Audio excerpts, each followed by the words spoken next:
L'objectif n'est pas de refaire, si quelque chose a été mal fait, entre guillemets, de le faire mieux.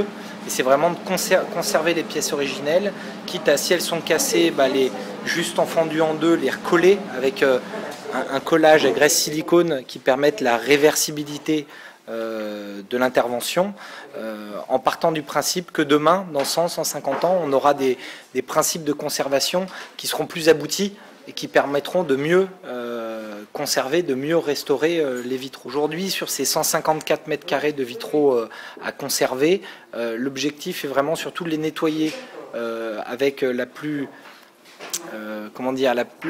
grande attention. Nous avons beaucoup de chance puisque et notre patrimoine, ce patrimoine-là a des peintures qui tiennent bien sur les verres. Donc les peintures sont les grisailles, sont des oxydes métalliques qu'on vient poser un peu comme de la peinture sur toile, avec la différence, c'est que les traits, les modelés qu'on va poser ne sont pas là pour être vus, ils sont là pour empêcher la lumière de passer. Donc on travaille, si vous voulez, un peu comme un négatif d'un appareil photo, où on va justement, l'œil va voir là où la lumière passe, donc là où il n'y a pas de matière.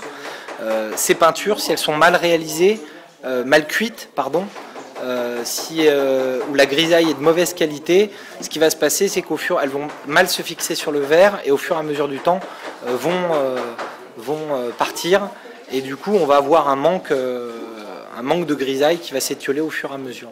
Donc là, l'objectif pour nous, c'est de la refixer. Voilà.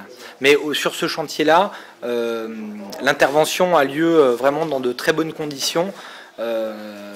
Donc on a juste à déposer les vitraux, les nettoyer. Donc là, on a amené des panneaux témoins au laboratoire de recherche des monuments historiques qui, justement, nous donnent après analyse scientifique, le mode d'emploi, entre guillemets, comment les nettoyer en les conservant au mieux.